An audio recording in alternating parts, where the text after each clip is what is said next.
प्रयास करना, जब जब जिस जिस महीने में जो जो प्रदोष पड़ा करे, जब प्रदोष पड़े, बन सके 1 बेलपत्र, बन सके 5 बेलपत्र, शमी पत्र, हरा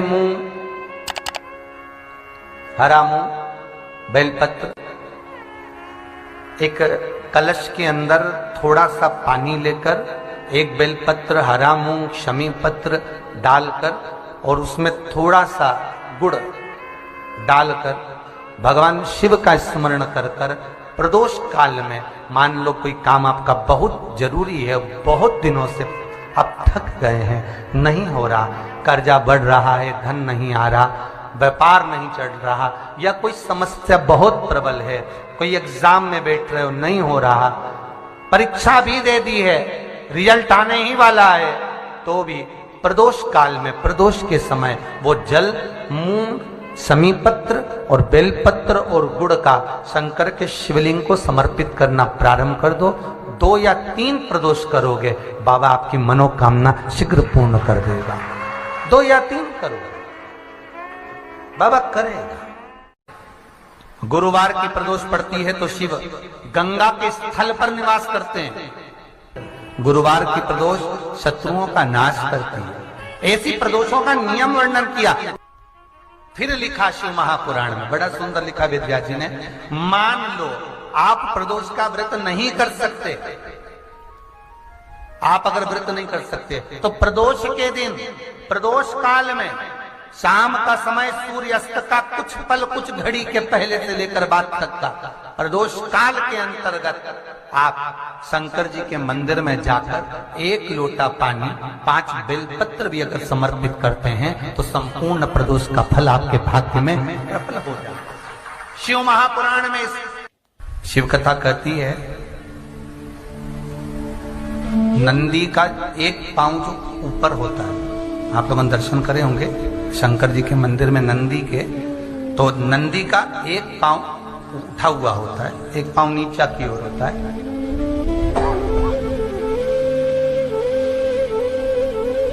शिव पुराण की कथा कहती है, मान लो कोई हड्डी से जुड़ा हुआ रोग,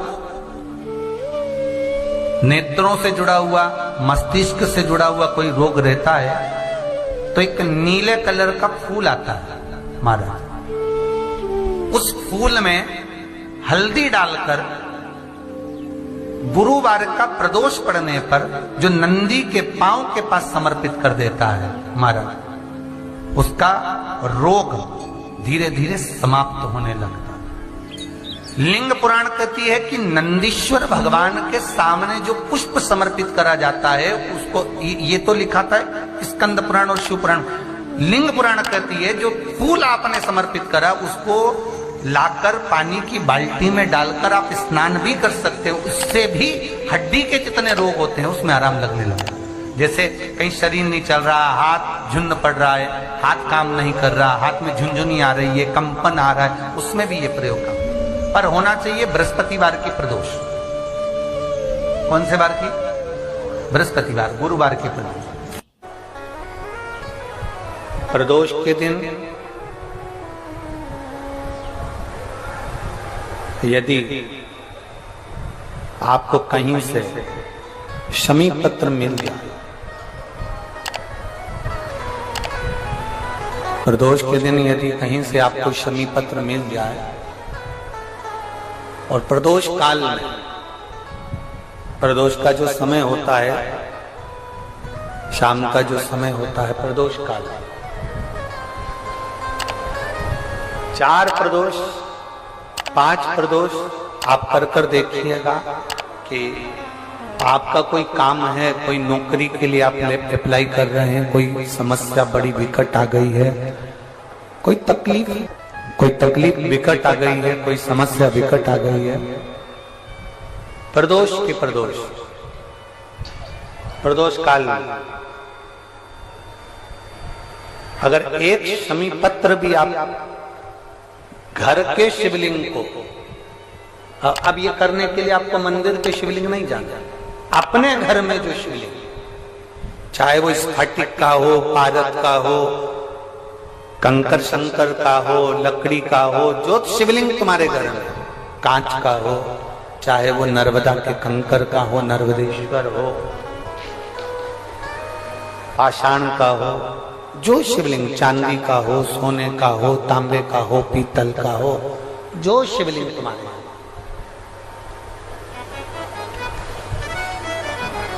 एक समीपत्र यदि आप भगवान शंकर के शिवलिंग पर समर्पित कर रहे हो और उस शमी पत्र को उठाकर रात्रि को 9:15 की जो एक मुहूर्त होता है, एक समय होता है, जिस समय पर हम अपने मन की बात भगवान शंकर को कहते हैं, पूर्व में भी इसका वर्णन हम कर चुके हैं कथाओं में।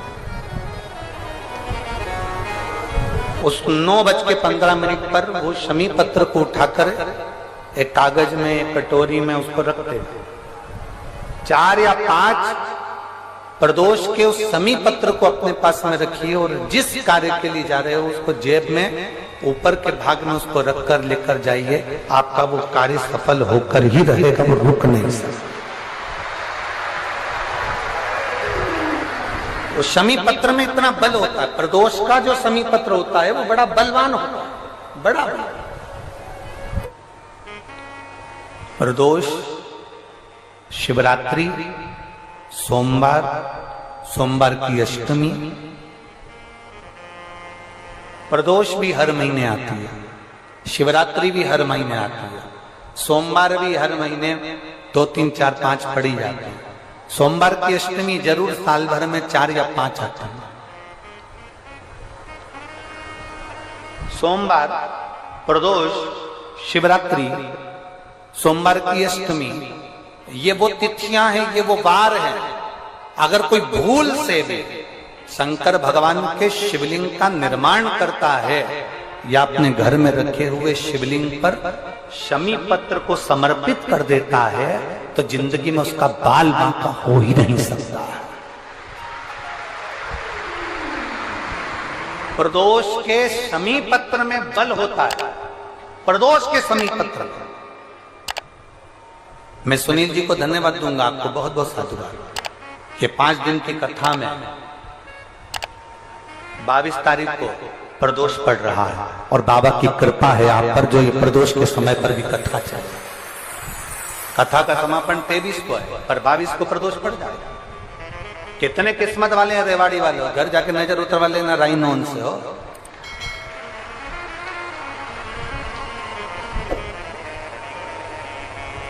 शिव की कृपा कितनी है आप। जिस प्रदोष व्रत का हम वर्णन करते हैं, जिस प्रदोष के दिन का आपको बधाई कल हमने दी थी कि प्रदोष की आपको बधाई हो। प्रदोष शाम का जो समय होता है, प्रदोष काल जो होता है, उसका वर्णन जब हम करते हैं, ये प्रदोष की पूजन का विधान किसने बनाया, ये प्रदोष की पूजन का नियम किसने बनाया, ये प्रदोष की संध्या काल का, प्रदोष के समय का पूजन का विधान कौन बनाया, ये प्रदोष के समय पर एक बेलपत्र चढ़ाने का विधान किसने बनाया, प्रदोष के समय पर एक समीपत्र चढ़ने का विधान किसने बनाया। प्रदोष के समय पर अगर मान लो कोई भिखारी से भिखारी व्यक्ति भी है जो ठेला चला रहा है, उसके पास में खाने के लिए कुछ नहीं है, फटे कपड़े पहन रहा है, उसकी जिंदगी में कुछ भी नहीं बचा और कर्जे में लदालूम हो गया, एक चावल का दाना अगर वो प्रदोष के दिन, प्रदोष काल में शाम के समय पर शंकर के शिवलिंग पर चढ़ा देता है तो 3 या 4 प्रदोष में उसका कर्जा चूकना प्रारंभ हो जाता है। प्रदोष का विधान इतना ये प्रदोष का वर्णन करा किसने, इतना प्रदोष की महत्वता बताई किसने, कौन करे इतना वर्णन। अगर प्रदोष की महत्वता बताने वाला कोई है, इसीलिए मेरे शंकर भगवान माता सती को लेकर कुंभज ऋषि के यहाँ, अगस्त ऋषि के यहाँ कथा सुनने के लिए गए थे, क्योंकि उनके बराबर कोई शंकर के महत्व को बता नहीं सकता और प्रदोष के महत्व को नहीं बता सकता। सती मैया को प्रदोष का महत्व बताने के लिए शंकर सती जी को लेकर कुंभज बाबा के यहाँ गए थे, अगस्त ऋषि, कि प्रदोष के महत्व को तो जानो सती, तुम प्रदोष के महत्व को तो सती जानो, तुम प्रदोष के महत्व को तो सती पहचानो कि प्रदोष का महत्व क्या होता है, प्रदोष काल का महत्व क्या होता है, प्रदोष के समय का महत्व क्या होता है।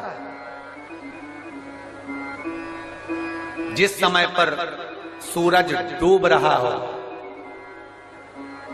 चंद्र प्रकाशित हो रहा हो, दोनों का मेल हो रहा हो, ना तो पूरा सूरज डूबा है, न पूरा चंद्र आया है, न पूरा अंधेरा है, न पूरा उजाला है, उस समय को प्रदोष काल कहा गया। उस समय को प्रदोष का समय कहा, प्रदोष काल कहा। अब कई लोग हमसे कहते हैं गुरुजी आप हमको प्रदोष का समय बताया करो कि प्रदोष काल किसको कहते हैं, प्रदोष का समय किसको कहते हैं। अब एक बात हम आप सबसे कहना चाहते हैं, जितने लोग आस्था चैनल पर सुन रहे हैं, जितने फेसबुक यूट्यूब पर सुन रहे हैं और जितने रेवाड़ी की इस पवित्र धरा पर कथा को सुन रहे हैं, आप सबसे एक बात कहना चाहेंगे। अगर हम समय देखकर बताएं आपको कि शाम को 6 बजे, 6:30 बजे, 6:30 पे लेकर 7:30 के बीच में ये समय है, या 5:30 से लेकर 6:30 तक का ये समय है, या हम तुमको बोल दें कि इतनी बजे ये समय प्रदोष काल का रहेगा या इतनी बजे ये समय रहेगा, तो देखिए कभी कभी ठंड का समय आता है तो दिन जल्दी ढल जाता है, कभी कभी गर्मी का समय रहता है तो दिन बहुत लेट ढलता है। इसलिए समय की गणना से मत चलो, आप तो ये अंदाजा लगाकर रखो कि दिन ढल रहा हो,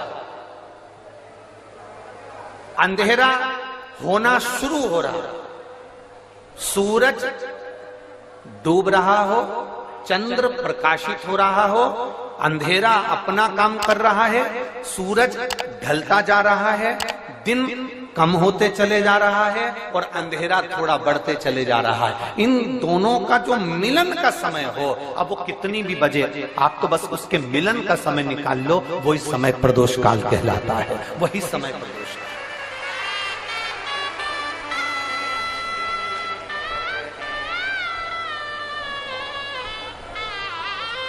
अब प्रदोष काल की पूजन का विधान किसने बनाया? कोई आपसे पूछे तो क्या बताओगे? जम के बोलो जल्दी से, कौन ने बताया था? अगस्त ऋषि। सबसे प्रदोष व्रत का नियम जो आप ले रहे हैं, प्रदोष व्रत को जो आप श्रवण कर रहे हैं, उसको जरा ध्यान से सुनिएगा। सबसे पहले स्नान ब्रह्म मुहूर्त का, सुबह का, उसके बाद में फिर आसन पर बैठकर भगवान की भक्ति को धारण करना, शंकर का अनुमोदन करना, शिव भक्ति में डूबे रहना, शंकर का स्मरण करना, शंकर के नाम का स्मरण करते रहना, ये प्रदोष का मूल तत्व। महाराज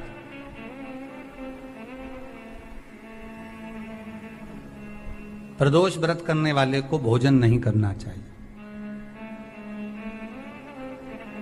ध्यान दीजिए। फलाहार करो, उसमें भी नमक का सेवन मत करो। प्रदोष व्रत में नमक का सेवन वर्जित होता है। कोई कैसे कहते तुमको कि तुम अभागे हो? ना ना, हमारे बराबर भाग्य नहीं है किसी का।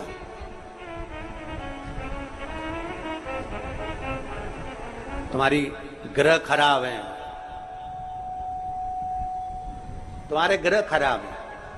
संभेश्वर महादेव का नाम, 7 कनेर के पुष्प, कितने? 7 कनेर मालूम है? ये रोड पर जो जाते हो डिवाइडर में पीला पीला फूल लंबा, जो कि पशु पक्षी कोई नहीं खाता, जहरीला फूल माना जाता है। कनेर के 7 फूल, एक बेलपत्र। जिस समय पर कनेर का फूल बेलपत्र के साथ चढ़ाया जाएगा तो 7 कनेर के पुष्प सीधी बेलपत्र पर आपको रखना। 2-3 प्रदोष कर कर देखना।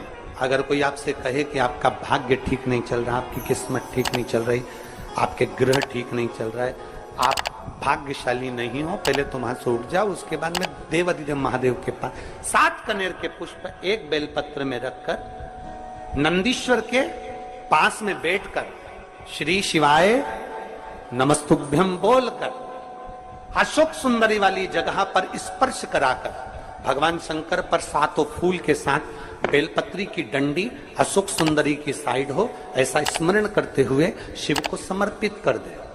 वही बेलपत्री 5 बार नमः शिवाय या पंचाक्षर मंत्र, षडाक्षर मंत्र या श्री शिवाय नमस्तुभ्यम बोलकर वही बेलपत्री 3 प्रदोष, 4 प्रदोष, 5 प्रदोष, 2 प्रदोष, जितने प्रदोष आप चढ़ा रहे हैं प्रदोष काल में, वो बेलपत्री लाकर अपने कक्ष में अपने पूजन वाली स्थान पर रखते जाओ। एक बेलपत्री एक प्रदोष पर लाओगे, अगला प्रदोष आएगा, कितना अंतर पड़ता है आपके भाग्य बदलने में, आपको खुद मालूम पड़ जाएगा कि आपकी किस्मत कैसे बदल रही है। मेहनत आपको करना है, परिश्रम आपको करना है, लगन आपको लगाना है, और बेलपत्री और कनेर का पुष्प शिव को चढ़ाना। चालू करो प्रदोष प्रदोष चढ़ाना, और चढ़ाओ शंकर का भजन। यहां नहीं चढ़ा सकते, अपने घर पर चढ़ाओ, अपने शिवालय में चढ़ाओ, अपने देवालय में चढ़ाओ, अपने नजदीक में जो शंकर मंदिर वहां चढ़ाओ, आराधना शिव की। कोई कह दे तुमसे कि ये ठीक नहीं, प्रथम आप ये जो कनेर के फूल चढ़ाओगे ना, इसमें श्रंभेश्वर महादेव का भाव होना चाहिए। श्रंभेश्वर महादेव, फिर से एक बार बोलो, कौन से महादेव? श्रंभेश्वर। और फिर एक निवेदन, मान लो कि डॉक्टर कह दे कि बच्चे की धड़कन नहीं आ रही है, 7 पुष्प कोई से भी, 7 बेलपत्र अशोक सुंदरी वाली जगह पर एक एक कर कर बेलपत्र, एक बेलपत्र एक पुष्प अशोक सुंदरी वाली, एक बेलपत्र एक पुष्प अशोक सुंदरी वाली जगह पर चढ़ा दीजिए, और एक बेलपत्र उसमें से एक पुष्प लेकर अपने घर जाइए, और 15 दिन के बाद वापिस उस बच्चे की सोनोग्राफी जांच डॉक्टर के कहने से कराइए। बाबा उस बच्चे की धड़कन, श्वास और शरीर पूरा देगा। श्रंभेश्वर महादेव में, श्रंभेश्वर महादेव का जब नाम लिया जाता है तो 33 कोटि देवी देवताओं का एक साथ नाम उच्चारण हो जाता है। 33 कोटि देवता श्रंभेश्वर। बोल श्रंभेश्वर महादेव की जय। श्रंभेश्वर भगवान का स्मरण किया है। आगे वर्णन आया है भगवान के सुंदर आनंदमय स्वरूप का। जब भगवान देवाधिदेव महादेव आनंद में विराजमान थे, देवता और राक्षसों ने मिलकर मंथन किया, मंथन में विष निकला जो देवाधिदेव महादेव के पास पहुंचा। शिवजी ने विष को धारण करा, क्योंकि घर का जो बड़ा होता है, घर का जो बुजुर्ग होता है, उसको बहुत सहना पड़ता है, बहुत सहना पड़ता है। घर का जो बुजुर्ग है, घर का जो बड़ा है, उसको सहना पड़े, सहन करना पड़े, और सहने की आदत होना भी चाहिए।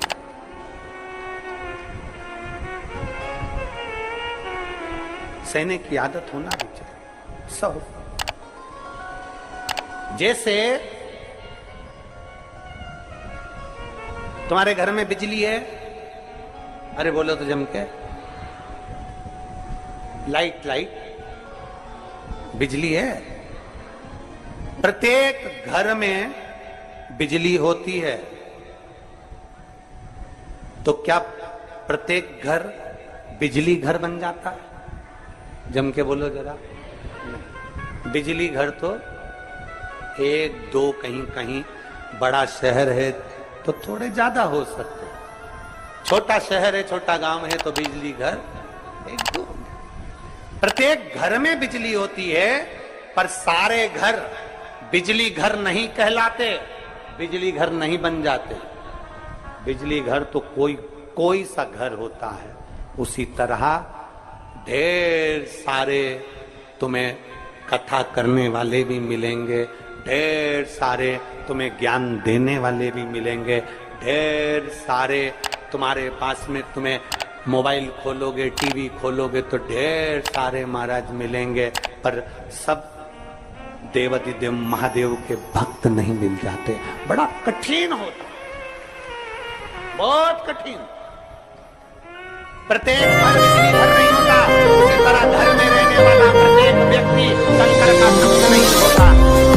उस घर में रहने वाले 10 लोगों में, 15 लोगों में, 20 लोगों में, 25 लोगों में, 5 लोगों में, 10 लोगों में कोई 1 2 ऐसे होते हैं, 1 आध 2 ऐसे होते हैं शंकर की भक्ति में डूबे होते हैं, शिव के स्मरण में डूबे होते हैं। घर वालों को लगता है कि काम पर काम हो रहे हैं, अच्छे अच्छे काम हो रहे हैं, खूब अच्छे काम हो रहे हैं, पूरे खानदान में अच्छे अच्छे काम हो रहे हैं। कई लोग कहते हैं इसकी कृपा हो गई, उसकी कृपा हो गई। ना, जो रोज तुम्हारे घर में से कोई एक व्यक्ति शंकर को जल चढ़ाने जा रहा है, ये उसकी कृपा है जो तेरे घर में आज सब कुछ आनंद होता चले जा रहा है, ये उसकी कृपा है।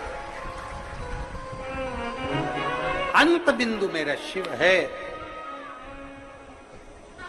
चंचुला देवी हाथ जोड़कर कहती है, प्रभु कृपा करिए। भगवान शिव विष पीकर नीलकंठधारी बन जाते हैं। अमृत पीने वाले देव कहलाए और विष पीने वाला देव अधिदेव महादेव कहलाए। महादेव। थोड़ा दुख आए तो चिंता न करना, बाबा कुछ अच्छा करने वाला होगा। थोड़ा कष्ट आए तो चिंता मत करना, बाबा कुछ अच्छा करने वाला होगा। जल्दी से काम नहीं निपटे, बहुत मेहनत करना पड़ रही है। हम 3 बार 4 बार कुबेरेश्वर धाम आ गए, 5 बार आ गए, बाबा कब सुनेगा? चिंता मत करना, फाइल थोड़ी मोटी है, थोड़ा समय लगाएगा, करेगा। किसी को खाली नहीं भेजता तो तुम्हें कैसे भेज दे? किसी को नहीं भेजा उसने खाली। ये इतने एक बहन ने तो पूरी डॉक्टरों की 1 2 3 4 5 6 7 फाइल लगाई। 7 डॉक्टरों की, 7 डॉक्टरों की फाइल लगाई है। और सब डॉक्टरों ने कह दिया था कि तेरे घर संतान नहीं होगी, सुख नहीं। फिर भी शिव ने 1 साल नहीं, 2 साल नहीं, 3 साल नहीं, 4 साल नहीं, 5 साल बाद दिया।